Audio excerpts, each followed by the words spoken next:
नमो अर्हन्तारं नमो सिद्धारं नमो आर्यारं नमो अध्यायारं नमो लोये सबसाहुरं। ओंकार स्वरूपाय नमः। चिन्मुखोद्भूत सरस्वती देभ्यो नमः। रत्नत्रय धारक आत्म स्वभाव साधक अज्ञान तिमिर निवारक श्री गुरुवे नमः। परम गुरुवे नमः। परम्पराचार्य श्री गुरुवे नमः। मंगलम भगवान वीरो मंगलम गौतम गणी मंगलम कुंद कुंदाद्यो जैन धर्मोस्तु मंगलम। एष सुरासुर मणसिंद वंदिदम धोदखायकम बलम प्रणमामि वर्धमानं तीर्थम धम्मस्य कट्टारम्।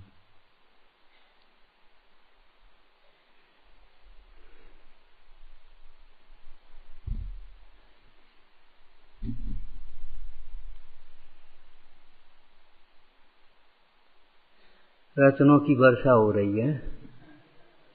रत्न है मतलब क्या है? क्या रत्न है? मैं मनुष्य नहीं हूँ, ये ज्ञान रत्न है। मैं आत्मा हूँ, ये रत्न जैसी बात है। मोक्ष अधिकार में समय सारणी में ज्ञान की सर्वोत्कृष्टता का वचन ही मंगल वचन है। विश्व में ज्ञान सर्वोत्कृष्ट तत्व है। ज्ञान मैं आत्मा सर्वोत्कृष्ट है। क्यों? आत्मा के आश्रय से ही सर्वोत्कृष्ट पद की प्राप्ति होती है, सुख की प्राप्ति होती है। रत्न अर्थात उत्कृष्ट। रत्न का अर्थ क्या है? उत्कृष्ट। और रत्न का प्रयोग आपने पढ़ा होगा। अकेला वो हीरा पन्ना पाणिक उनमें नहीं।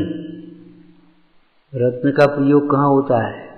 नर रत्न, समाज रत्न, पुराणों में पढ़े होंगे असुर रत्न, स्त्री रत्न। रत्न का मतलब उत्कृष्ट। व्यवहार में ऐसे देखें तो देव शास्त्र गुरु रतन सोह रत्न कहा है। देवों में वीतरागी देव, गुरुओं में निर्गंथ गुरु, धर्म में अहिंसामयी धर्म। शास्त्रों में एक आकार थोड़ी क्या कोई बांध करके रख देगा। एक बड़ी सी पोथी बना करके बांध करके रख दो तो शास्त्र थोड़ी होता।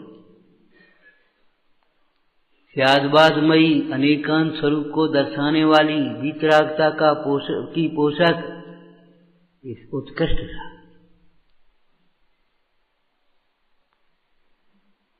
इनकी श्रद्धा से, इनकी भक्ति से, इनकी अनुसरण से हमारा जीवन उत्कृष्ट बनेगा। जब तक आप ये समझते रहेंगे मैं मनुष्य हूँ, ये त्रियंच है, ये देव है, ये नारकी है, आपका जीवन नीचे जाएगा। पर्याय दृष्टि। मनुष्य नहीं, त्रियंच नहीं, नारकी नहीं, देव नहीं। क्यों नहीं? कि नहीं है ना, आत्मा आत्मा है। लेकिन फिर भी हेतु से समझाया, सिद्ध किया उसे। नारकी कौन होता है? बहुवारम परिग्रस्त नारकी। जब बहुवारम परिग्रह का ही अभाव है तो नारकी कैसे होगा? जैसे आप पढ़ते हो, जहां देह अपनी नहीं, जब देह ही अपनी नहीं है तो पुत्रादिक अपने कैसे होंगे? आपकी जन्म तिथि कौन सी है? जन्म होगा उसकी तो जन्म तिथि होगी। न उपजई। अब बताओ जन्म तिथि कौन सी होगी? कौन सी तिथि मनाओगे? सोचो। परमार्थ से, निश्चय से देखो तो जन्म तिथि है कहाँ? किसका जन्म? तन उपजत अपनी। ये तो भूल है, भूल है ये तो। तन उपजत, तन नसत, आत्मा न उपजत न नसत। परमार्थ से देखो तो कहाँ का जन्म, किसका जन्म, और व्यवहार में से देखो तो जन्म है कहाँ। जिस दिन हमारी आत्मा समझ में आवे उस दिन जन्म समझना।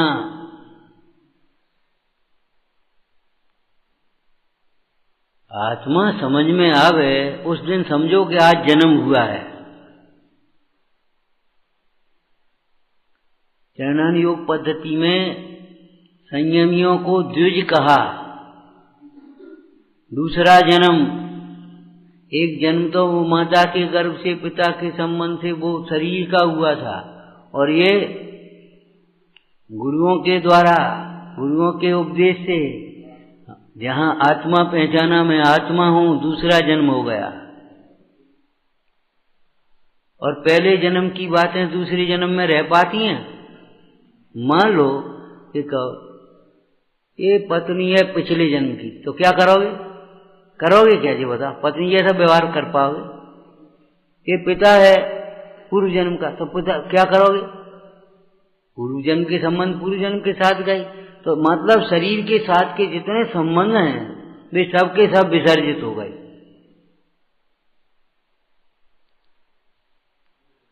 रत्न है, उत्कृष्ट बात है। करता नहीं, कार्यता नहीं, अनुमंता नहीं, सहज चैतन्य स्वरूप आत्मा के विलास को ही भाता हूं। ये उत्कृष्ट बात है, उत्कृष्ट कार्य है, यही करने लायक है।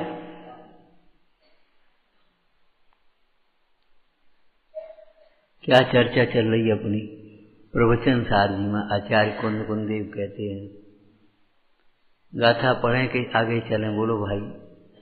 निरपेक्ष त्याग के बिना आशय ही विपरीत है। अब शुद्धि क्या होगी? स्नान है ना, स्नान मूर्ता है ना, लोक मूर्ता में, तो एक हेतु दिया। जल से आत्मा को तो छूता नहीं, आत्मा मूर्ति के, तो जल से आत्मा शुद्ध कैसे होगा? और जल से शरीर को शुद्ध मानना ये ऐसा है, मल का घड़ा कैसे शुद्ध होगा?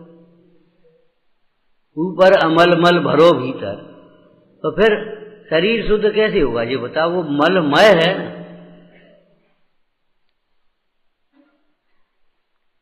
दस बार इस शरीर को पानी डाल करके शुद्ध करो, उसके बाद भी अगर तुम्हारे शरीर से स्पर्शित होगा तो पानी अशुद्ध होगा, शरीर थोड़ी शुद्ध होगा। मतलब शरीर जल से शुद्ध नहीं होगा, तो शरीर कैसे शुद्ध होगा? कि शरीर शुद्ध ही नहीं होता। अब रही परिणाम की विशुद्धि, तो परिणाम की विशुद्धि शरीर से पाप की मलिनता अथवा मोह की मलिनता, कसायों की मलिनता है। उस मलिनता को ज्ञानाभ्यास के द्वारा, वेद ज्ञान के अभ्यास के द्वारा धोना, उससे तुम्हारी परिणति शुद्ध हुई। और देखो, शरीर में तो आरोपण जाता है। जिनके परिणाम शुद्ध हैं उनके शरीर की भी अशुद्धि नहीं, शरीर भी शुद्ध ही कहा जाएगा। मुंडाज का देखो ना, बड़ी सुंदर द्रव्य संग्रह टीका में चर्चा आई है। काम क्रोध आदि परिणामों से मलिन जीव स्नान करने के बाद भी मलिन ही है, शुद्ध नहीं है। ब्रह्मचारी सदा शुचि, ब्रह्मचारी सदा शुचि, तो अशुचि क्या होगा और शुचि क्या होगा? आश्रव अशुद्ध हैं, अशुचि माने अपवित्र हैं, तो संबल पवित्र है। और आत्मा क्या? आत्मा नित्य पवित्र है, सहज पवित्र है। शरीर को अपना मानने वाले को कहां से पवित्रता आएगी, कैसे आएगी? सोचो, इस मोह को छोड़ो। अभी एक चर्चा चल रही थी ऐसी, तो हमने एक बात कही, भैया देखो, कोई समस्या ऐसी नहीं है जिसका समाधान ज्ञान से न हो जाए। और अगर समाधान कारक ज्ञान जो नहीं है उसका नाम ज्ञान ही नहीं। जिससे समाधान न हो वह ज्ञान ही नहीं है। उसे हम ज्ञान कहते नहीं। जैसे आचार्य देव ने कहा, जो आश्रमों से निवृत्त है उसे ही हम ज्ञान कहेंगे, जो आश्रमों से निवृत्त नहीं है तो अज्ञान से उसकी क्या विशेषता हुई, उसे हम ज्ञान कैसे कहें। तो ऐसे ही जो से समाधान ना हो जाए हमारा, वो ज्ञान कैसा। अब मान लो कोई आया और आकर के हमको गाली देने लगा, मारने लगा, ये करने लगा, कीचड़ उछालने लगा, अब ज्ञान समाधान करता है, वर्तमान साहब हमारी क्या गलती है, कोई बात नहीं, तुम्हारी गलती है, हम बताएं, तुम्हारी गलती नहीं होगी तो तुम्हें दुख भी नहीं होगा। गलती बताएं, देह को अपना मानते हो, ये गलती नहीं, मुझे गाली दी ये गलती नहीं है, तुम्हें कहाँ गाली दी, तुम हो कौन। ज्ञान समाधान क्या कर रहा है, किसे गाली दी, किसने गाली दी, ये बताओ पहले। गाली है क्या, शब्दों का समूह, उसमें तो गाली वाली कुछ है नहीं, द्वेष का परिणाम वो अलग बात है। अब जिसे गाली दी है, जिसे देख करके गाली दी, वो तुम हो नहीं, और जिसने गाली दी वो वह नहीं है, बीच बीच के हैं अलग अलग, ठीक है ना। और दूसरी बात, उसने गाली दी है, अरे भाई वह तो निमित्त मात्र है, तुमने किसी को गाली दी होगी, आज उसका उदय आया है तो तुम्हें गाली सुनने को मिली है, कर्मोदय है बीच में कि नहीं, कर्मोदय है बीच में कि नहीं, ये बता। तो कर्म के उदय को क्या करें बता, बदला जाएगा, हटाया जाएगा, मिटाया जाएगा, क्या करा जाएगा भैया। कर्म के उदय को जानो, सहन करो, समता से, क्षमता से सहन तब होगा जब वेद ज्ञान होगा। मेरे ही कर्म का उदय है, इसका कोई दोष नहीं। हमारी शास्त्र में धर्म ध्यान के 4 भेद कहे क्या, आज्ञा विचय और विपाक विचय। तो कर्म का उदय है ना, तो निदान हो गया। तो अब कर्म का उदय है तो कर्म की ओर देखो, कर्म के विपाक का विचार करके समता रखो, उस नो कर्म का दोष क्यों देखते हो। कर्म की निर्जरा का उपाय करो, कर्म की निर्जरा का विचार करो। कर्म की निर्जरा कैसे हो, अब उस अपने कर्म को तो देखे नहीं, अपने न तो स्वरूप को देखा, न अपने परिणाम को देखा, न अपने कर्मोदय को देखा। अब बस बहिर्दृष्टि के बाहर बाहर को देख करके उलझ जाता है। क्या करें बताओ, अपना लड़का अपनी बात नहीं मानता, अरे अपना होता तो मानता, तो अभी आश्चर्य है, बात नहीं मानता तो अभी तुम अपना ही माने रहे।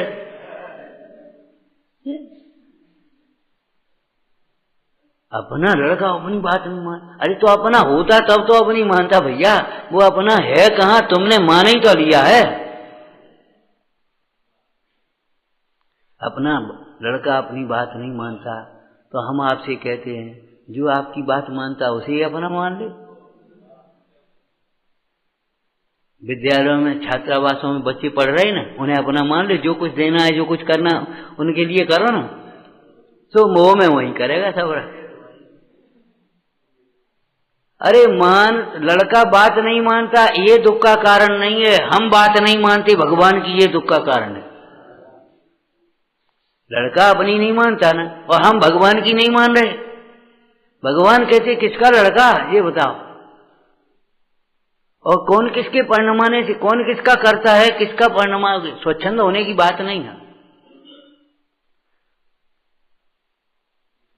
स्थूल रूप से देखें, चरणान योग से, जब संस्कार देना था तब तुमने संस्कार नहीं दिए, अब कहते हो बात नहीं मानता।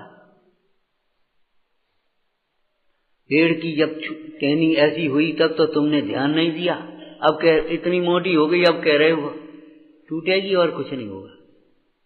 अब कुछ नहीं हो सकता, क्या हो सकता है, उसका मोह छोड़ करके अभी सुखी हो सकते हैं, और मोह करके कभी सुखी नहीं हो पाओगे।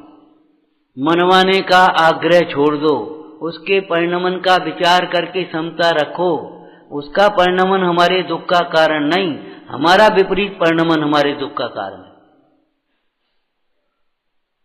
विपरीत परिणमन क्या है? उसे हम अपना मानते हैं, अपने अनुसार परिणमाना चाहते। हमारी क्या गलती? की गलती नहीं है, गलती नहीं है, बोलो। साहब वो प्रशस्त राग है, हम तो तुम्हारे भले के लिए कह रहे। ठीक है, भले के लिए कह रहे तो भली तरह कहो। क्या कह रहे? भले के लिए कह रहे तो भली तरह कहो। क्रोध से क्यों कह रहे हो? कसाय से क्यों कह रहे हो? अभिमान से क्यों कह रहे हो? कर्तृत्व के हम बदल देंगे ये मान्यता रख करके क्यों कह रहे हो?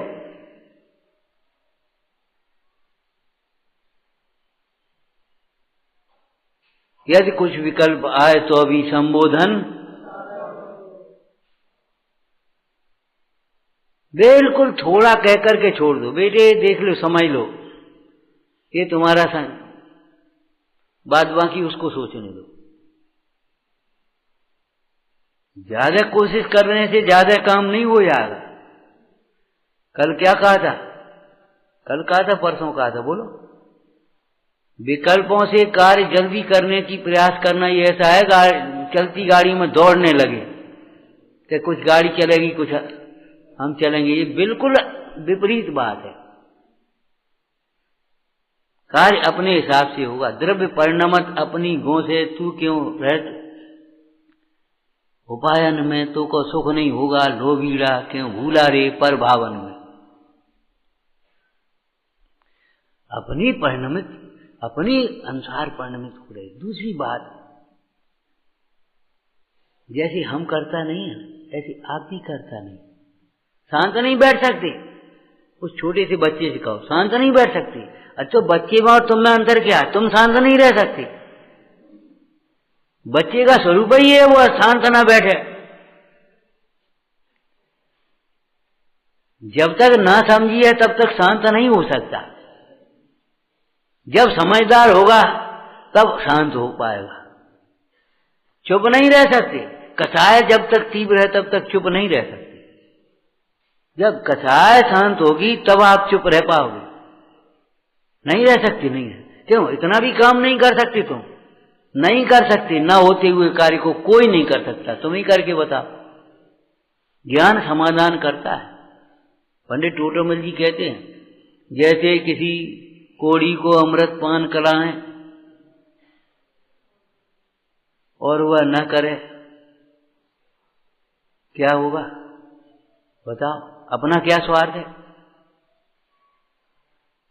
अरे भाई, उसकी होनार का विचार करके क्षमता रखो और कोई उपाय नहीं। वो भी कर्म का प्रेरा है, तुम भी कर्म के प्रेरे हो। हैं, अब तुम धर्म के प्रेरे बनो। कर्म का प्रेरा है, दोष बना है तो कर्म जनित है। उसके भी दोष को कर्म जनित जानो। घृणा मत करो, क्षोभ मत करो, दुखी मत हो, नहीं तो और पाप बांधोगे और कुछ नहीं मतलब निकले। बार बार वही गलती करता, मानता नहीं है। भैया कर्म के ऐसे ही उदय हैं। तुम रोज रोज सुनते हो, कितनी बार सुनते हो, और तो अभी बार बार देह को अपना मानते सो, अपने को कर्ता मानते तो विचार करो। यही तो अज्ञान का स्वरूप है, यही तो संसार का स्वरूप है। आपसे कितनी बार कहा, संसार में जितने दुख लिखे हैं उससे बहुत ज्यादा दुख हैं। क्योंकि लिखने में कहने में कितना आते, जो जानते हैं वो कहने में नहीं आता, और कहने में आता उतना लिखने में नहीं आ पाएगा। बहुत दुख है, उससे ज्यादा भी दुख। कह तो दुख जिसके ऊपर बीतते हैं वह जाने, अथवा केवली जाने। बाद बाकी तुम्हें कौन पता है कितने दुख हैं।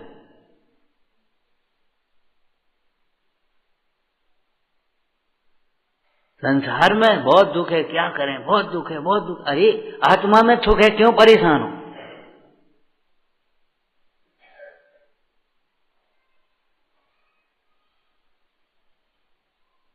ज्ञान से समाधान मिलेगा ही मिलेगा।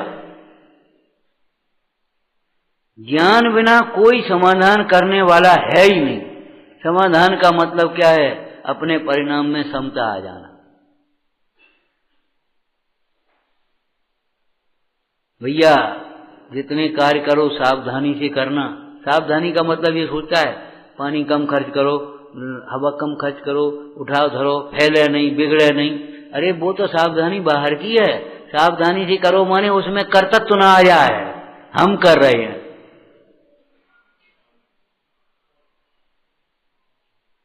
कार्य के करने में कर्तव्य ना आ जाए, हम कर रहे हैं। सहज होते हुए परिणमन में तुम्हारे विकल्पों के लिए अवकाश ही कहाँ है बता। विकल्प है कर्म केवलम, तुम केवल विकल्प कर रहे हो, सो भी तुम्हारा स्वभाव नहीं है। श्रोता रहे सावधानतया सुनवंतु, क्या अर्थ है? एक तो बाहर में उपयोग मत भरमा, वो तो स्थूल अर्थ है, लेकिन सावधानी सुनो माने सुनो। सुनते सुनते ज्ञानी नहीं हो पाएंगे कभी भी। शास्त्र में क्या कहा? रे शास्त्र है नहीं ज्ञान, क्योंकि शास्त्र कुछ जाने नहीं। आत्मा स्वयं ज्ञान स्वरूप है। आत्मा को ज्ञान करके, कैसे? शास्त्र से नहीं, आत्मा को आत्मा से जान करके ज्ञानी हुए हैं अनेकों अनंतों। आत्मा को जाने बिना आज तक कोई ज्ञानी नहीं हुआ। इसलिए बहुत सुनूं, बहुत सुनूं, बहुत पढ़ूं, इसमें मत रहना। जो सुना है, पढ़ा है, सुनते हैं, पढ़ते हैं, बस उसे सार्थक करो। कुन कुन स्वामी क्या आदेश दे रहे हैं? उपदेश कहो, आदेश कहो। दर्शाऊं तो वो वहां रखी है उस अलमारी में, खोल के देखो ना जा करके। आत्मा ज्ञानमय है, आत्म सन्मुख होकर के देखो। दर्शाऊं तो करना प्रमाण। हाँ हाँ वैसे ही मत करें, ठीक है आप कह रहे तो रखी होगी, देख लेंगे। हाँ हाँ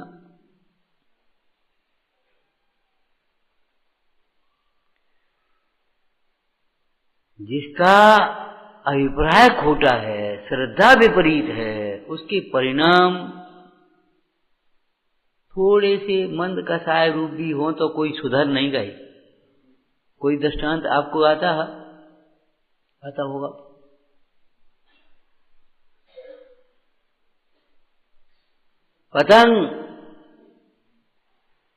पतंग आकाश में उड़ रही, तुम लोगों ने तो उड़ाई होगी, हमने नहीं उड़ाई तो नहीं उड़ाई। सोचो, पतंग डोर हाथ में है ना, थोड़ी ढीली हुई, थोड़ी फिर ऊंची हुई, ढीली हुई फिर ऊंची हुई, कुछ नहीं है इसमें। अगर यहां से छूटे तो फिर कहां गई पता नहीं। थोड़े से परिणाम निमित्त के हिसाब से थोड़े से यहां बैठ गए, थोड़ी मंद कथा हो गई, वहां तीव्र कथा हो गई, वहां ठंडाई हो गई।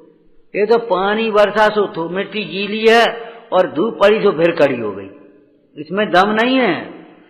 परिणामों की निर्मलता का मतलब परिणामों की पहले सम्यकता आना चाहिए। बिना सम्यक परिणाम के तुम ये मत सोचो हमारे परिणाम तो ठीक है, हमारे परिणाम तो ठीक है, कुछ ठीक नहीं है।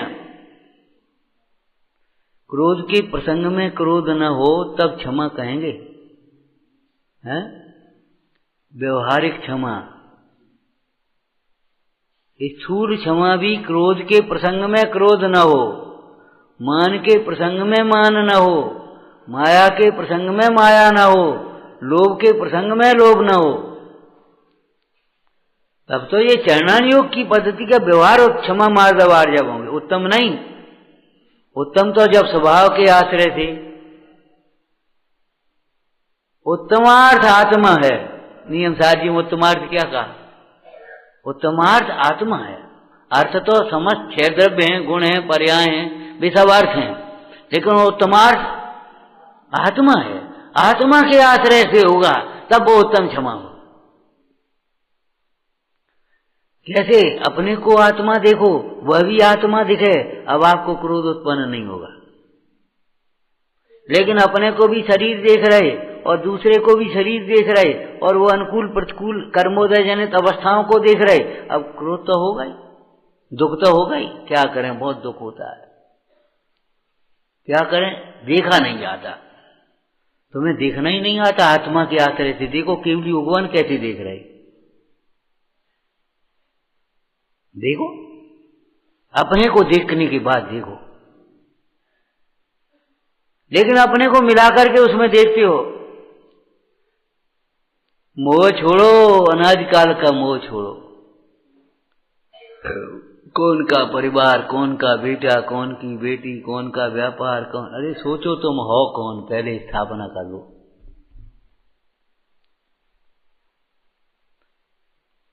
आचार्य अमृतचंद स्वामी इस गाथा की टीका करते हुए क्या कह रहे हैं, जैसे छिलके के सद्भाव में अंतर की अशुद्धि कैसे मिटे, ऐसे ही छिलके के सद्भाव में अंतर की अशुद्धि नहीं मिटती।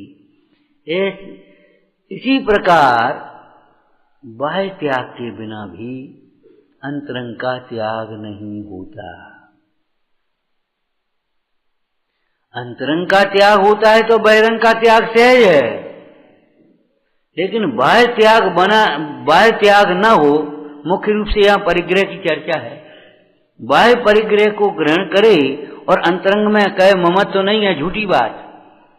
बिना ममत्व के ग्रहण कर रहा है। टोडरमल जी ने इस विषय को निश्चयाभास के प्रसंग में दूसरी प्रश्न उठाया, हमारे परिणाम तो अशुद्ध हैं, बाह्य त्याग नहीं किया तो नहीं किया। हमारे परिणाम तो अशुद्ध है, परिणाम ठीक रहना चाहिए। दूध शुद्ध रहना चाहिए, चाहे वो नहाने के डिब्बे में रख दो, कहे दूध तो साफ बिल्कुल शुद्ध है। अरे दूध भी शुद्ध होना चाहिए और उसका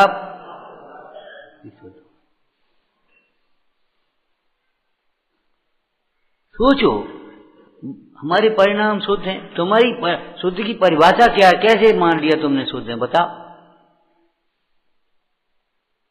शुद्ध परिणाम जानते हो कि हमारे परिणाम तो शुद्ध हैं।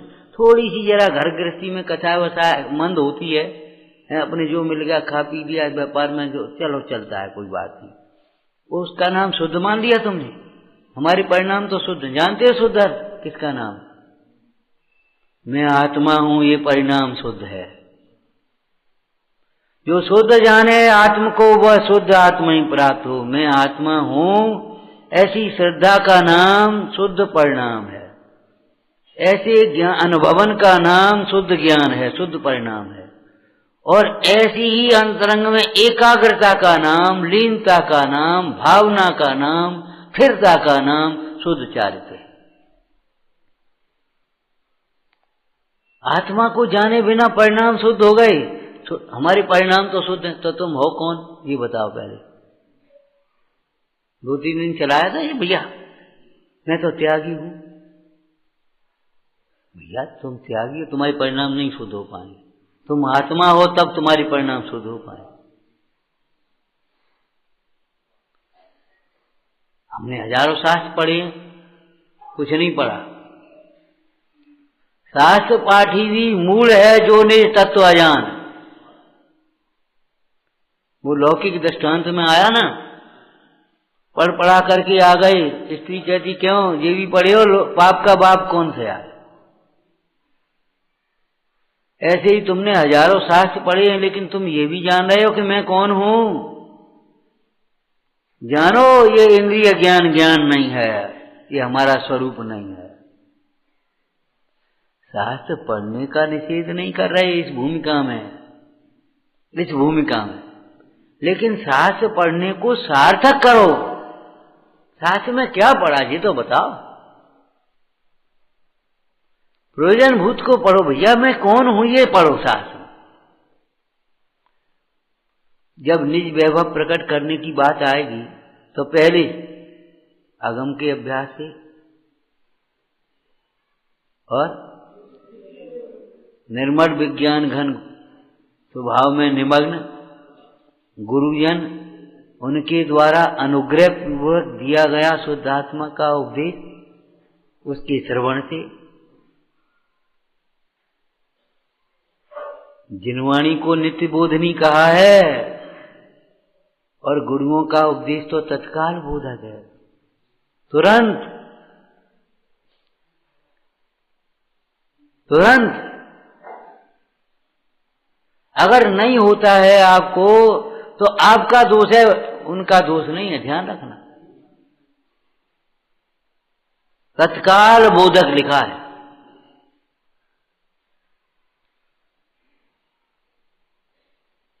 पहले तो गुरु को गुरु समझना कठिन है। हम कह देते भैया गुरु बनना भी कठिन है और गुरु बनाना भी कठिन है।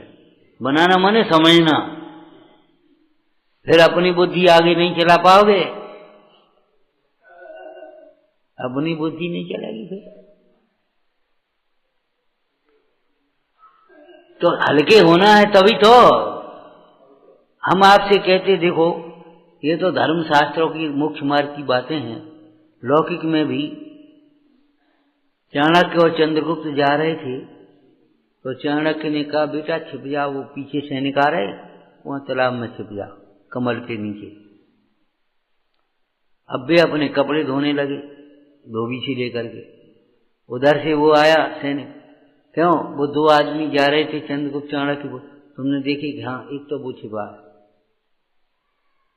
एक तो वो छिपा है, तो पकड़ ली। अब हम बूढ़े आदमी कपड़ा धोए, तुम अपने पकड़ ली, बता दो जी कौन काम है तुम्हें। तो उसने अपने कपड़े उतारे तालाब में घुस करके पकड़ने के लिए, और घोड़ा बांध दिया हुए और तलवार रख दी, तभी तो घुस पाएगा।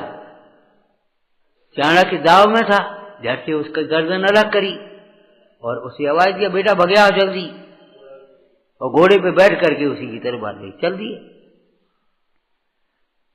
ये कोई घटना है, कोई बात नहीं। अब हम कहना क्या जा रहे। चाणक्य ने फिर पूछा बेटा एक बात बताओ, जिस समय हमने ये कहा था वो छिपा है, उस समय तुम्हारे मन में क्या आया था, क्या शंका उत्पन्न हुई थी, क्या मन में कि इन्हें तो मरवा दो, मैं हमसे कह दी छिप जाओ और इन्हें कह दी बता दो जी है। बोलो क्या आया था। बोले इसमें हमारा कोई हित होगा, इसमें हमारा कोई हित होगा, कम से कम इतनी निशंकता तो आना चाहिए।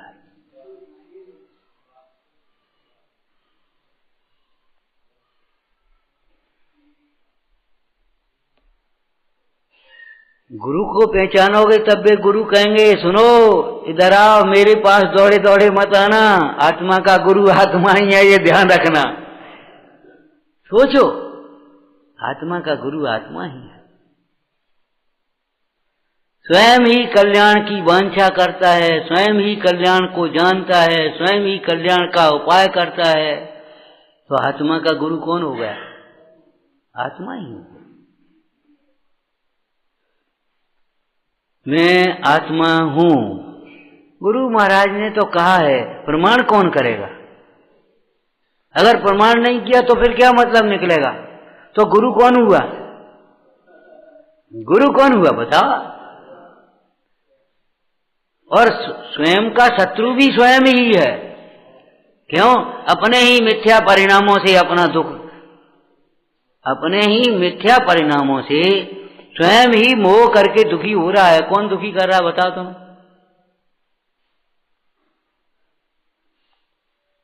बाहरी हमारे परिणाम तो शुद्ध हैं, तुम कहां से बोल रहे हो हमारे परिणाम शुद्ध हैं। शरीर की ओर देखने वाला, संयोग की ओर देखने वाला, उदय की ओर देखने वाला परिणाम शुद्ध कैसे हो गए।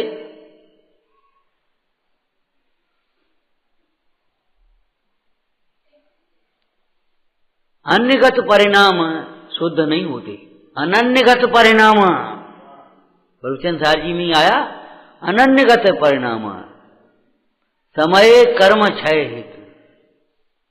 अनन्यगत परिणाम, अनन्य माने अनन्य, न अन्य, तो न अन्य माने स्वयं, अनन्यगत परिणाम। कल कहा था ना मार्ग कितना है, घर से घर तक की यात्रा है बस।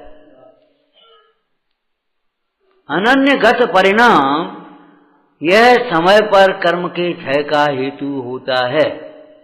परगत परिणाम, पर सन्मुख परिणाम, वह तो दुख का कारण बनता है, शुभाशुभ कर्म को बांधेगा। कहना सरल है, हमारे परिणाम तो शुद्ध हैं, शुद्ध हो रहे, जिसके परिणाम शुद्ध होंगे वो कहेगा हमारे परिणाम शुद्ध हैं।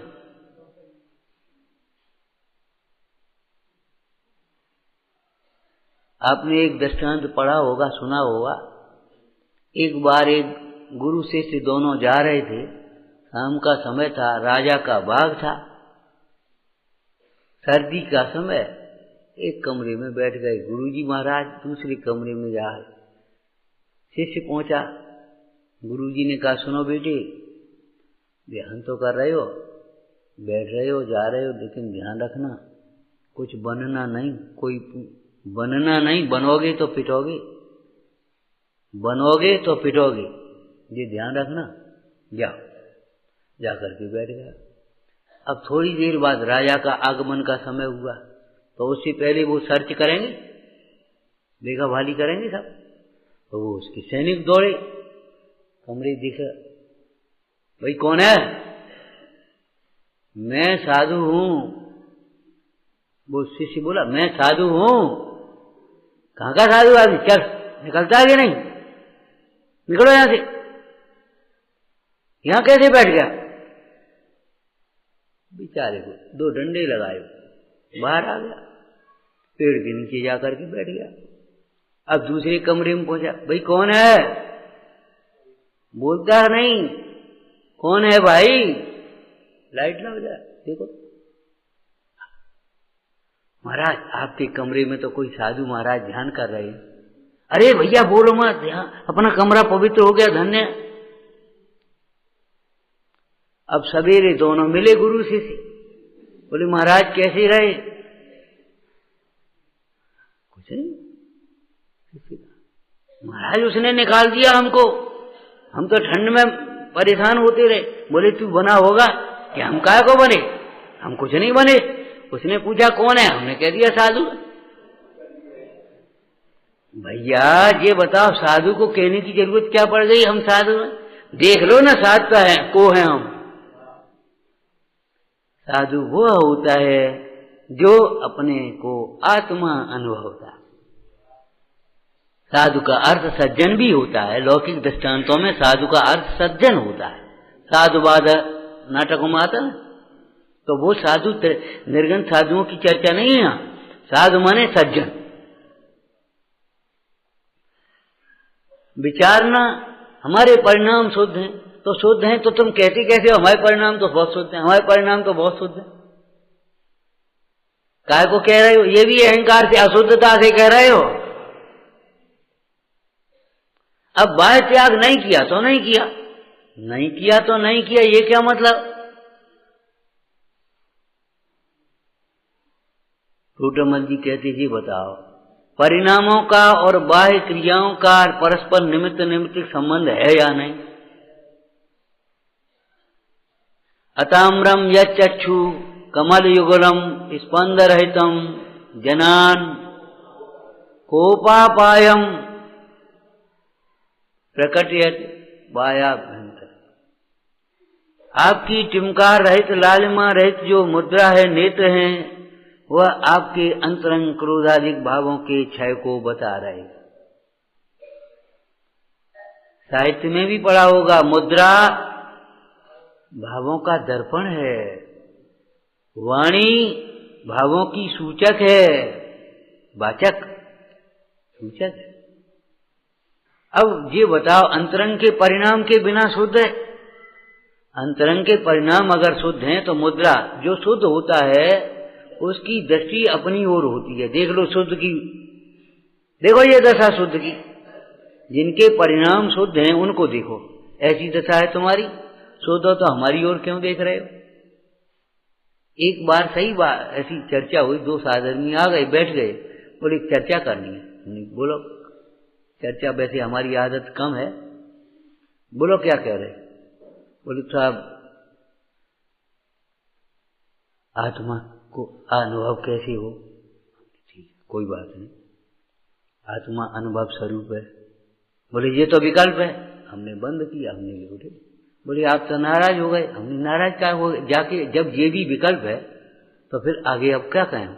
मैं आत्मा हूं, जब ये तुम्हें विकल्प लगने लगा तो अनुभव हम बताएंगे तुम्हें।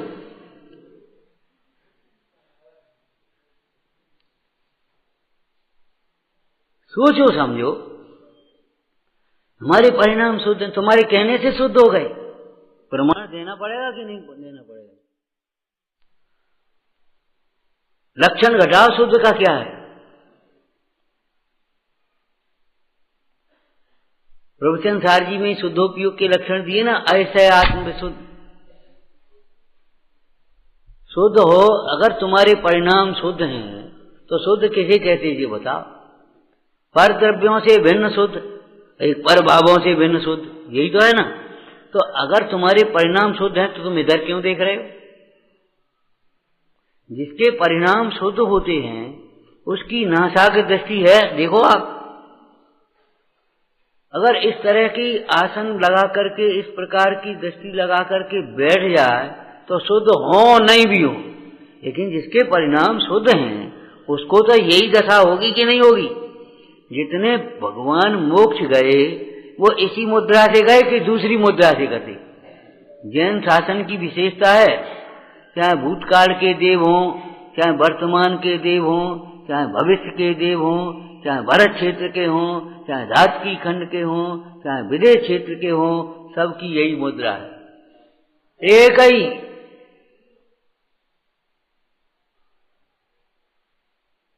अन्य मतों में जैसी मुद्राएं सबकी अलग अलग हैं, यहां तो नहीं है। चाहे पारसनाथ हो, चाहे महावीर स्वामी हो, चाहे आदिनाथ हो, चाहे शांतिनाथ हो, चाहे सीमंदर परमात्मा हो, आपको मालूम है मूर्ति बनी बनाई रखी है। हमें तो शांतिनाथ की चाहिए, ले वही ऐसा चिन्ह बना। हमें तो चंदा प्रभु की चाहिए, ले चंदा प्रभु की चिन्ह बना। बताओ आप, कोई मुद्रा में अंतर है? क्यों भाई मुद्रा में अंतर क्यों नहीं है? परिणाम में अंतर नहीं है,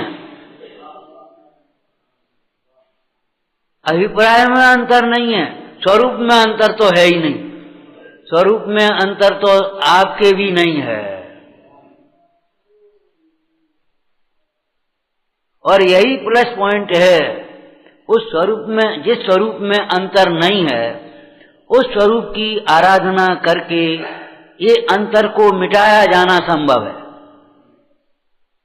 जो अंतर सिद्ध भगवान में और आप अपने में देख रहे हैं ना, वो स्वरूप में नहीं है। तो स्वरूप की आराधना करके इस अंतर को मिटाया जा सकता है, संभव है। अगर स्वरूप होता तो नहीं मिटाया जा सकता। लेकिन ये बताओ, इतने देव कितने, 3 काल की 24 के कितने हो गए? 72। और 30-24 कितने हो गए? और ये तो गिनती है।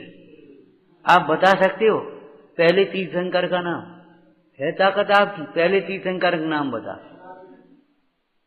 ये तीर्थंकर परंपरा अनादिकाल से चली आ रही है।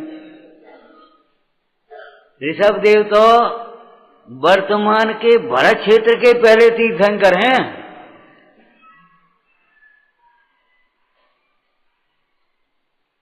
बता सकते हो पहला गुण कौन सा है सामान्य गुणों में? क्या अस्तित्व? अरे सहभावी को गुण कहते हैं, क्रमभावी को नहीं भैया। ये तो पढ़ाने के दृष्टि से, पढ़ने की दृष्टि से क्रम कहा है, बाद बाकी बताओ। पहला गुण, पहला द्रव्य कौन सा है? जीव। अच्छा ठीक, तो जीव कहां था? कितना पहले है? 6 ही द्रव्य अनादि निधन है।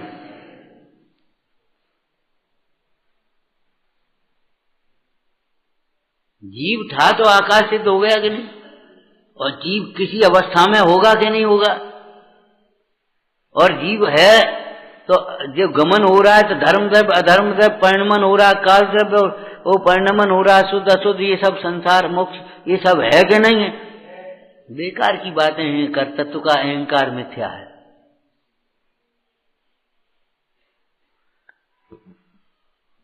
स्वयं होते हुए कार्य को अपनी इच्छा के प्रतिकूल होने पर यह जीव दुखी होता है। ऐसा नहीं हुआ, ऐसा होना चाहिए। अरे ऐसा क्यों होना चाहिए? कर्म के उदय भी ऐसे हैं। हम ये पूछते, देखो रावण कितना समझदार और कितना शीलवान, कितना शीलवान। प्रसंग पढ़ा होगा, हमने तो बताया है आपको। वह नलकूबर राजा की पटरानी उपरंबा रावण को चाहती है। जब वह रावण दिग्विजय के लिए निकला 3 खंड की, तो वहां जब पहुंचा तो नलकूबर राजा के राज्य पर कोट लगा है, मायामयी मंत्र विद्याएं कोट लगा। उधर उपरंबा को पता पड़ा कि रावण आ गया, बाहर डेरे डाली हुए वहां है रावण दशानन। मूल नाम तो आत्मा है सबका। दशानन क्यों नाम पड़ गया भैया मालूम है? हार था ना, उसमें 9 और दिख रही थी 10 आनंद, 10 आनंद। रावण क्यों पड़ गया नाम? वो बलि महाराज ने जब जरा सा अंगूठा दबाया तो दबने करके रोने लगा, रुदन करने लगा, तो रावण पड़ गया। ये सब नाम वैसे ही पड़ जाते हैं। हमारा मतलब उपरंबा ने सोचा क्या करें, तो अपनी दूती को भेज दिया रावण के पास।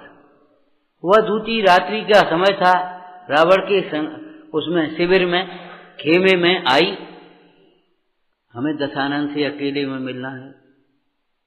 चलो भाई बोलो क्या कहना चाहती।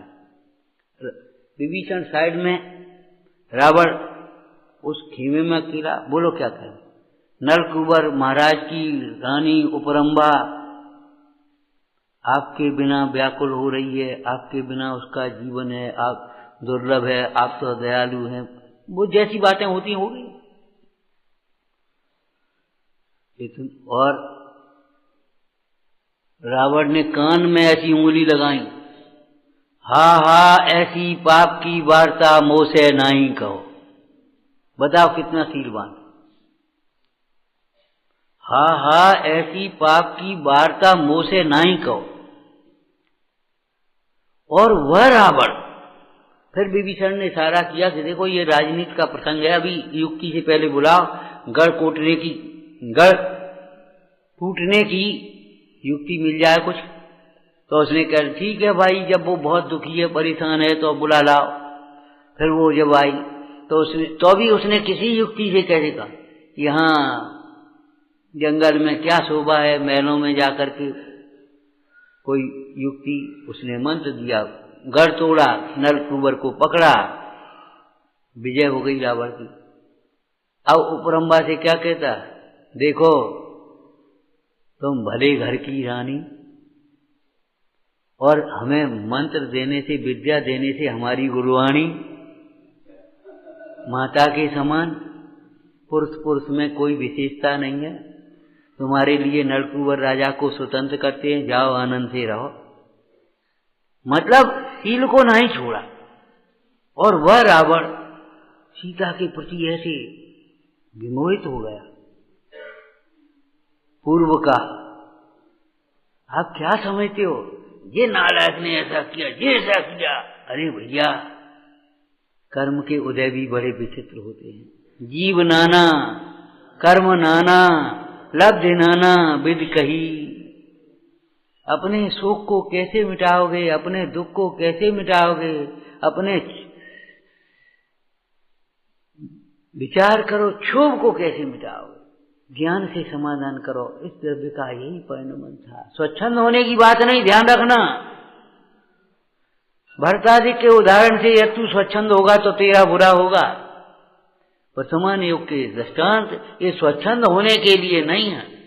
हम क्या करें, पहले संस्कार नहीं दो, फिर माथे पर हाथ धर के रो, और उसका परिणमन ऐसा ही था। जब हमने कहा बच्चे को पाठशाला भेजो तो तुमने माथे, पंडित जी अब वो पढ़ने के समय है, होमवर्क बहुत रहता है, वो रहता है, तब पंडित जी को समझाया था। और अब उसने कुछ किया तो पंडित जी बताओ क्या करें। ये छल्म ग्रहण मत करना। जिनागम का कोई भी उपदेश स्वच्छंदता के लिए नहीं है। लेकिन समाधान के लिए तो है ना। बुद्धिपूर्वक प्रयत्न करना नहीं, कुसंग में जाना नहीं, लेकिन अबुद्धिपूर्वक अगर जबरन कुसंग आ जाए तो सावधान रहने के अलावा क्या उपाय है? बोलो। आपसे कहें किसी शराबी के बगल में बैठो, बैठोगे? नहीं बैठोगे। लेकिन ट्रेन की यात्रा करना मजबूरी हो उसी दिन उसी ट्रेन से, और बगल में शराबी का अगर रिजर्वेशन हो, क्या करोगे आप? तो अभी कोशिश तो करोगे, उसे कहोगे टीटी से, भैया हमारा कहीं बदल दे सीट भाई जी। देखो साहब, जन साहब, अब हम क्या कहें, हम भी समझ रहे हैं आपको तकलीफ है, अगले स्टेशन तक हम करते कोशिश, तब तक तो बैठोगे तो कैसे बैठोगे? कुछ पढ़ने में बोलो, जानबूझ करके तो बैठोगे नहीं, और अगर बैठना पड़े तो कैसे बैठोगे? मुंह फेर के बैठोगे, तो उपयोग फेर के बैठो। अनुमोदना भी मत करो खोटे कार्य की, और किसी को अपना मत समझो। समाधान ये है और कुछ नहीं। परिणमन का विचार करके समता रखो, उदय का विचार करके समता रखो। सारा उपदेश समता के लिए है और किसी के लिए नहीं। बुद्धिपूर्वक जो प्रयत्न हो सकता है वो करो। हम ये कह रहे पुराणों में पढ़ो, चार दत्त का क्या हुआ? चार दत्त कैसा, मतलब विवाह के लिए तैयार ही नहीं, मन पढ़ने में ही लगा रहता, विद्या व्यसनी, पढ़ने में ही लगा। माँ कह रही बेटा तेरी पढ़ाई कब पूरी हो रही का नहीं, अब विवाह शादी होने के नहीं होने, आज तो हम तो इसे हाना कराएंगे, बता दे कैसे। बोले ठीक है, आप जो इच्छा हो सो करो। विवाह हो गया। अब वो स्त्री अब भी अपने पढ़वे में लगी, पढ़ने में लगी। अब अध्यात्म की बातें, मां का मोह अनर्थ कराता है। भाई चाचा से कहा रुद्रदत्त से कि इसको कुछ करो भाई, तो क्या उल्टा काम किया, उस वैश्या के यहां फंस गया। अब वो वहां से निकलने को तैयार नहीं। केवल आसक्ति ही नहीं है, वहां शर्म है बहुत, कैसे मुंह दिखाएं, कैसे निकले। क्यों? अगर आसक्ति ही होती तो बसंत तिलका को शील की व्रत कैसे हो पाता? अकेली आसक्ति ही नहीं है, लेकिन शर्म बहुत लग रही। अब उपाय करो, बुलाओ, कैसे बुलाएंगे? मुनीम गया, पिताजी बीमार हैं, अब रो रहा है, दुखी हो रहा है, और तुम ही सेवा कर देना, तुम भी घर के आदमी हो, अच्छी परिचर्या करना, अच्छी सेवा करना, अच्छा इलाज करना। निकलता नहीं। अब अंतिम उपाय क्या किया? मुनीम रोता हुआ पहुंचा, बेटा लुट गए, बर्बाद हो गए, ये हो गया क्या। पिताजी चले, सेठ जी चले गए। अब चलो संस्कार तो करो कम से कम। रोने लगा, हाय ऐसा कपूत हूं, सेवा नहीं कर पाया, ये नहीं कर पाया। चलो अब तुम घर के आदमी, तुम ही कर दी। सोचो, समझ में आया कि नहीं आया? अब लौट करके वो नहीं आया। सेठ जी ने, क्यों? बोले वो रो रहा था, दुखी हो रहा था, सब कर रहा था, लेकिन आया नहीं। सेठ जी ने अपना निर्णय कर लिया, ठीक है अब हम दीक्षा ग्रहण करते हैं। वो तो न आने के लिए स्वतंत्र है, तो हम भी दीक्षा लेने के लिए स्वतंत्र है। मां ने कहा रुको, चार दत्त की मां ने कहा रुको। कब तक रुके? मरे की खबर सुन करके नहीं आ रहा, कब तक रुके?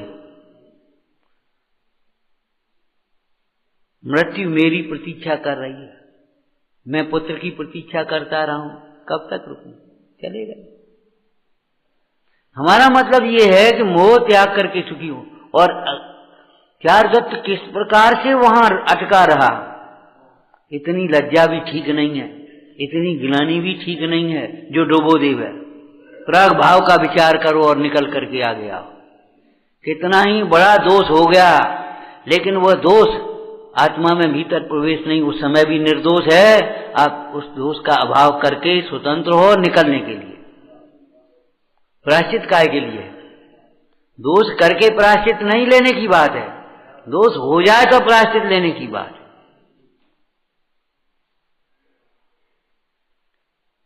और अब हम इसी प्रसंग में और बता रहे, नहीं निकला ना, निकलना तो पड़ेगा। किस अवस्था में निकला? अच्छी तरह निकलो, खड़े खड़े नहीं निकलोगे तो पड़े पड़े निकलोगे।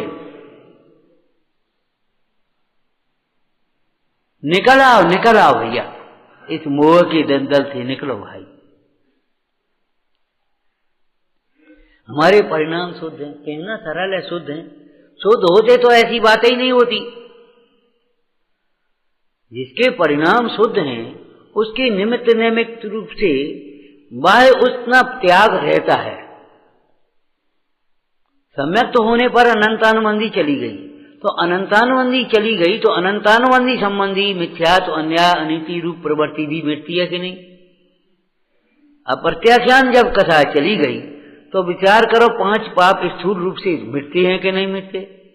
3 चौकड़ी चली गई, और अब वो हमारी चौकड़ी तो है चली गई हैं, हम तो शुद्ध हैं, और वो अब ये हैं कपड़े तो बने रहे, तो संभाल कौन रहा है इनको? पहन कौन रहा है? उतार कौन रहा है? विचार करो।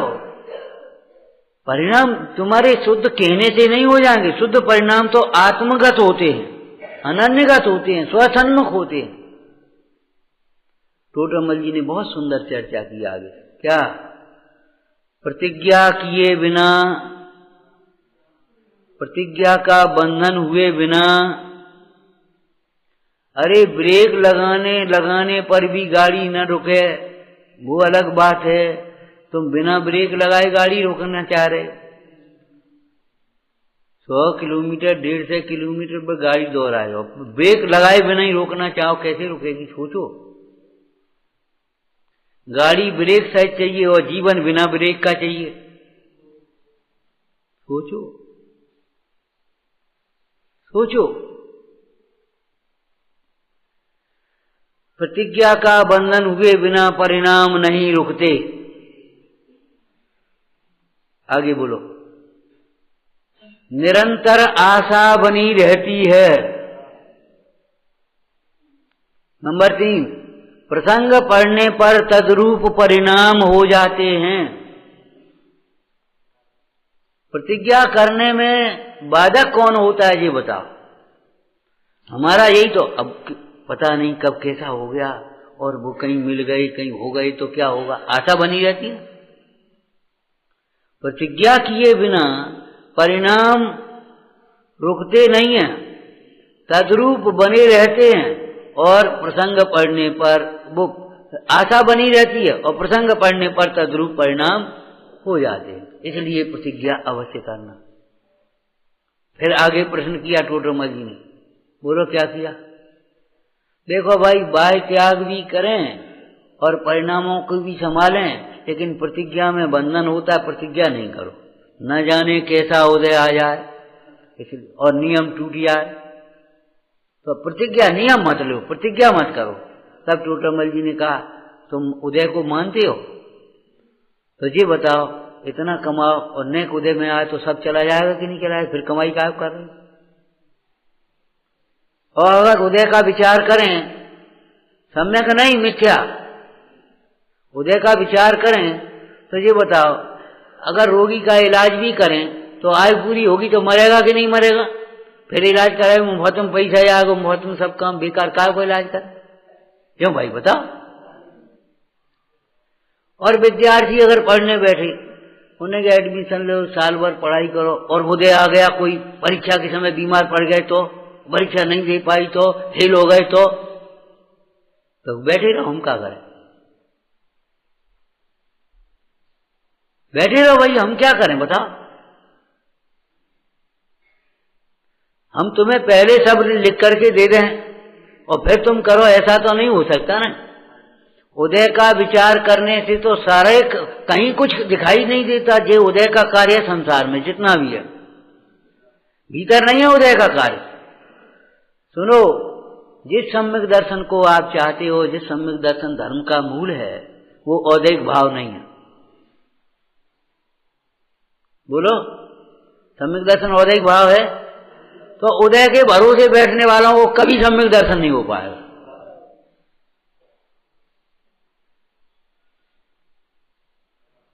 न जाने कैसा उदय।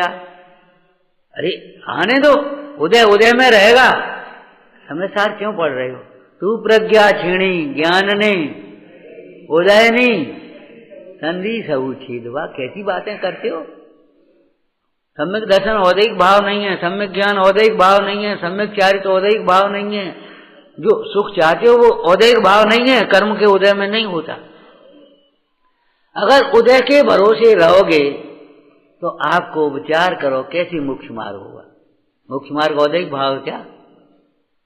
औदैहिक भाव कौन से हैं? औदैहिक भाव एक तो अघातीय कर्म के उदय वाले, एक घातीय कर्म के उदय वाले। अपने भाव में देखो, औदैहिक भाव मिथ्यात्व कथाएं। अगर उदय का लक्ष्य करते रहोगे तो मिथ्यात्व और कथाएं होंगी और कुछ नहीं होगा। अगर उदय का लक्ष्य करते रहोगे, उदय में उपयोग जोड़ते रहोगे, क्या करें हमारे पाप का उदय? क्या करें? कर्म शिखर को वज्र मारो, उसमें उदय उदय में है, अपने में नहीं है। और मूल गाथा क्या है? गाथा या कलश है? कर्म अपने फल में जीव को बलात् नहीं जोड़ता। पाप का उदय ये थोड़ी कह रहा है कि तुम पाप करो।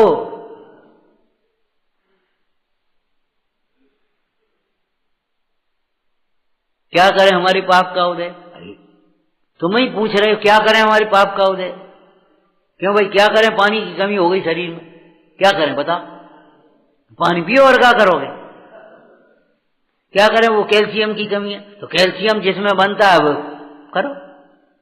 क्या करें? विटामिन डी तो गोलियां खाने से थोड़ी काम चलेगा। प्रकृति में बैठो।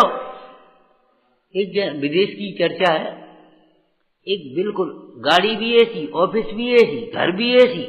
अब वो थोड़ा सा तकलीफ होने लगी तो डॉक्टर के पास गए। उसने कहा एक काम करो, धूप में बैठा करो, धूप स्नान करो थोड़ा सा। तो उसको ने किया तो उसको आराम मिला। आराम मिल गया तो उसने सोचा, अरे एक बात बताओ, 20 घंटे हम एसी में और 2 घंटे धूप में बैठे, ये खत्म करो ना, बैठो अपने धूप में आराम से, दर्द ही नहीं होगा। समझ में आ गया उसको, सब खत्म कर दिया। तात्पर्य ये है, जब तुम्हारा निदान हो गया पाप का उदय है, पाप का उदय है, अब हमसे क्या पूछ रहे पाप करो? क्या करें? अरे पाप मत करो, मतलब आर ध्यान मत करो, अन्याय नीति तो करो ही मत ही, कलुषता मत करो, परिणामों में संक्लेशता मत लाओ। पाप का उदय है ना तो पाप मत करो। नहीं, पाप का ही उदय और पाप ही और करेंगे तो पाप करते हुए पाप का उदय कैसे टलेगा ये बताओ?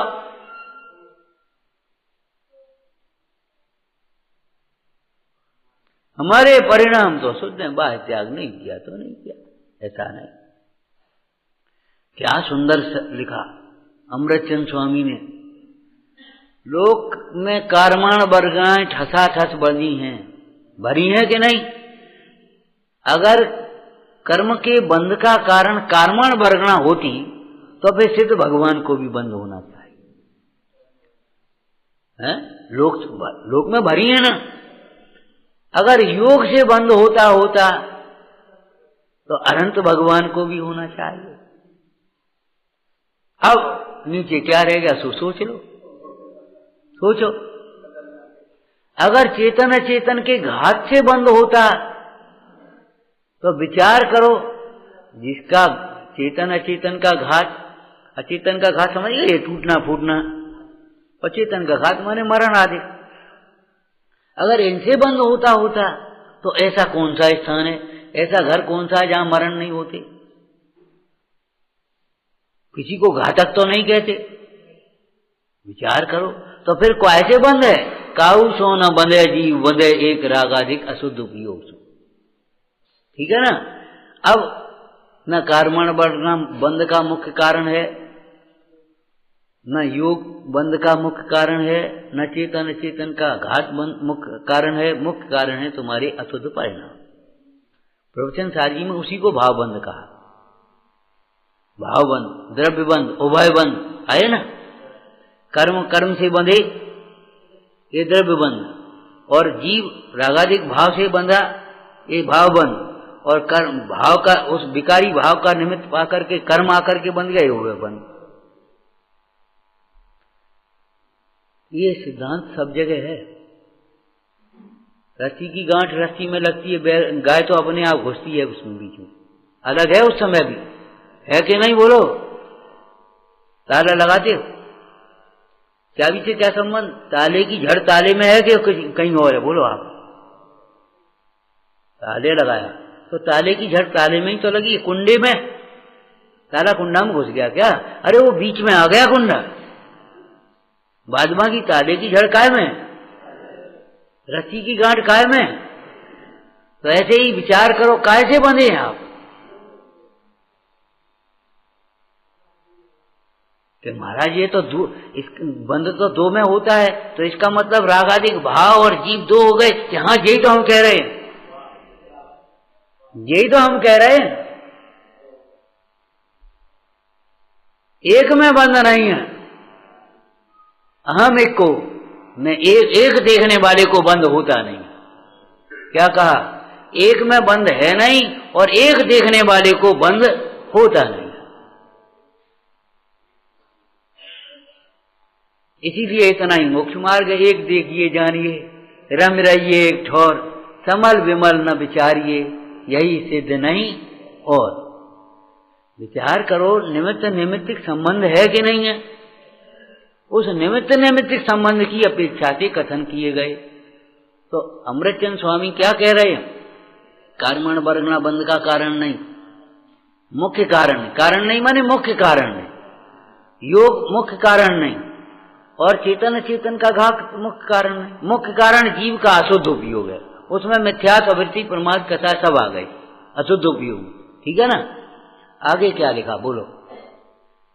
अमृतचंद स्वामी ने इस कलश के बाद क्या लिखा है? समझ में? तो भी निरर्गल प्रवर्तन करना योग्य नहीं है। निरर्गल माने अर्गला रहित।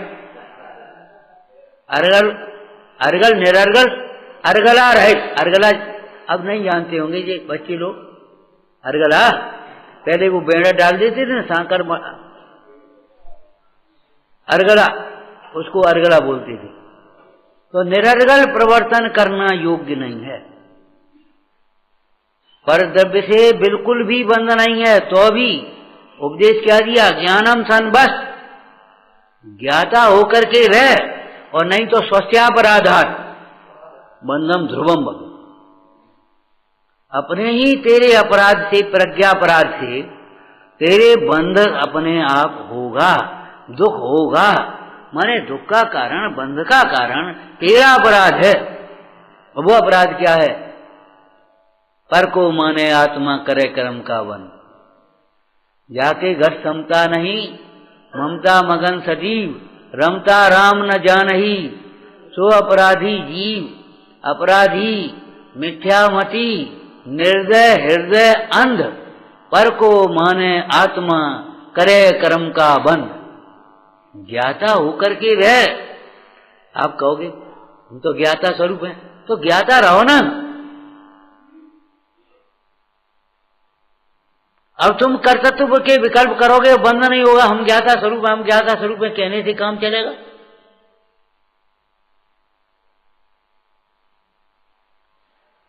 विचारना टोडरमल जी ने क्या कहा। इसलिए उदय का लक्ष्य करके प्रतिज्ञा नहीं छोड़ने की बात है। उदय का विचार करते हैं तो विचार करो, लौकिक कार्यों में भी तो उदय होते हैं, वहां उद्यम क्यों करते हो, यहां क्यों नहीं करते? वहां तुम्हारी रुचि है इसलिए बहाने नहीं बनाते, और यहां रुचि नहीं है इसलिए छल ग्रहण कर देते। ऐसे तो तुम्हारे परिणाम अशुद्ध ही रहेंगे, और उन अशुद्ध परिणामों के कारण कार्य बिना किए हुए भी अविरति का बंधन निरंतर चालू रहेगा। इसलिए प्रतिज्ञा अवश्य करना। शुद्ध परिणाम, अशुद्ध उपयोग, इनका अंतर समझना चाहिए। शुद्धोपयोग जो है वह स्वाभाविक परिणाम है, स्वभाव परिणाम, पर निमित्त के संबंध बिना। स्वभाव परिणाम किसे कहेंगे? पर निमित्त के संबंध बिना। अगर संबंध जोड़ोगे तो कौन सा परिणाम आएगा? विभाव परिणाम किसे कहते हैं? पर निमित्त के संबंध सहित। अब अगर वहां परिणाम जोड़ोगे तो तुम्हारे परिणाम शुद्ध कैसे होंगे? हमारे परिणाम तो शुद्ध हैं। कैसे शुद्ध हैं ये बताओ, हमें समझाओ। शुद्ध किसे कहते हैं? तुमने जाना भी है शुद्ध परिणाम है क्या?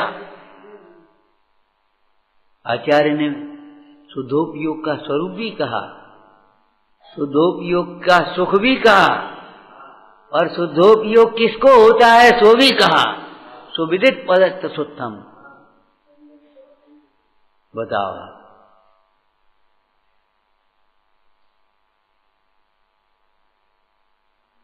अशुद्धोपयोग के अभाव के लिए अशुद्धोपयोग के जो निमित्त हैं उनसे भी बचो भाई। और कर्मोदय में जबरन आ जाते हैं तो समता रखो, वेद ज्ञान करो, अपने पुरुषार्थ से जीतो। जैसे प्रथम तो शील का पालन करो, पर स्त्री के त्याग का नियम करो, और फिर भी सुदर्शन सेठ के तरह सामने आ भी जाए तो फिर दृढ़ रहो। अब पहले से ही त्याग व्याग कुछ नहीं है, वो ठीक है जो कुछ है, और तुम उसमें रस भी लेने लगोगे तो फिर क्या होगा? शील का पालन होगा कि शील का घात होगा? खेत में अगर बाढ़ नहीं बनाएंगे पानी रुकेगा कैसे? जीवन में भी अगर नौ बाढ़ का पालन नहीं करेंगे, परिणाम कब बिगड़ जाए, कब कैसे हो जाए, तो अध्रुव है कि ध्रुव है परिणाम। इसलिए परिणाम शुद्ध हैं तो भी,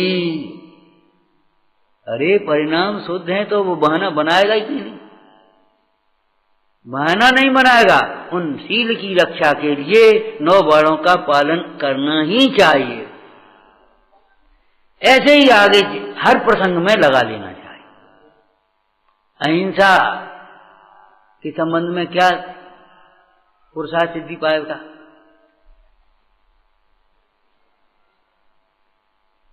श्लोक याद नहीं रहा भाई, हैं? हाँ, समझ में आ गया क्या? क्या कहा? पर द्रव्य के घात से किसी जीव के मरने न मरने से बिल्कुल भी हिंसा नहीं होती, तो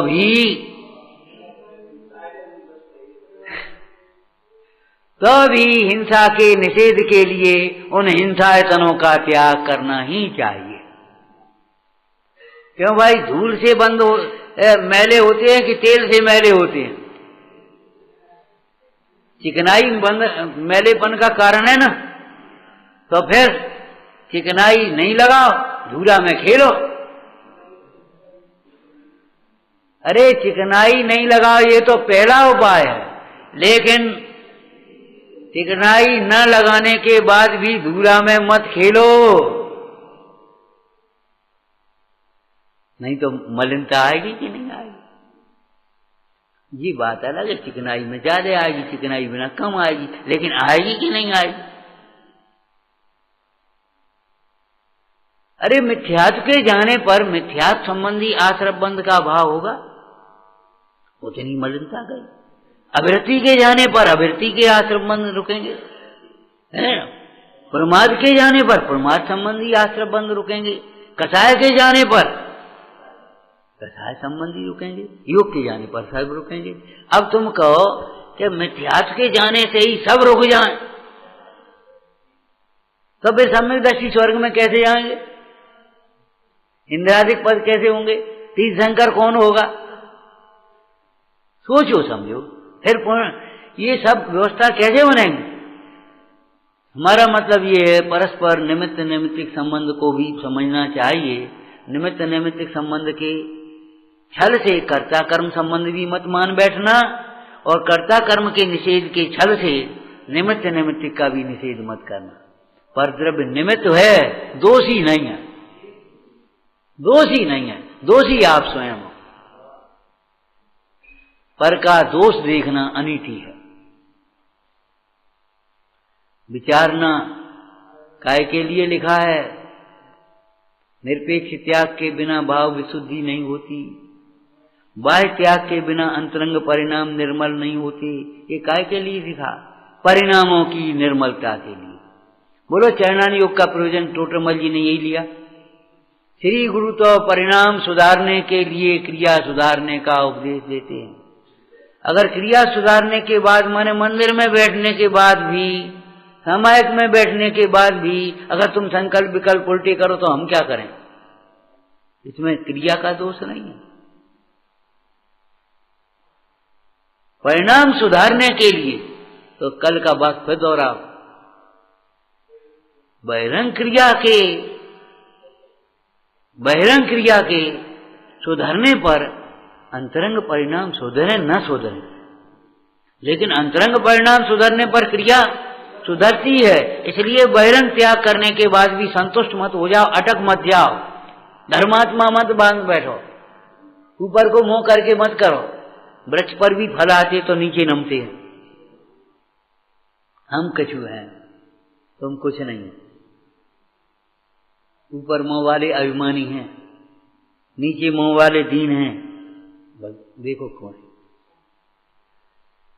दीनता और अभिमान मत करो, हम कुछ हैं। अंतरंग के परिणाम की उज्ज्वलता के लिए निरंतर ज्ञानाभ्यास करो।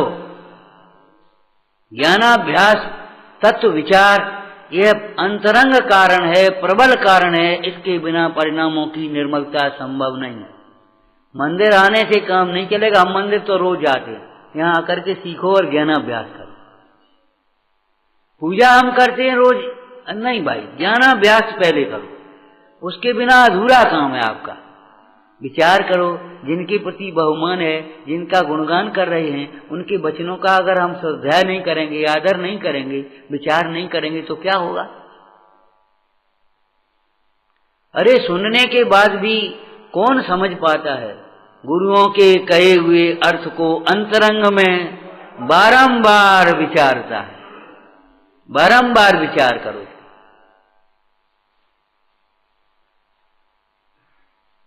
सार्थकता होना चाहिए। जो स्वाध्याय नहीं करते उनसे कहो भाई स्वाध्याय किया करो, मंदिर नहीं आते उनसे कहो मंदिर, अब हम आपसे कहें मंदिर आया करो, स्वाध्याय करो, कर तो रहे। हम ये कहेंगे स्वाध्याय को सार्थक करो, मंदिर आने को सार्थक करो।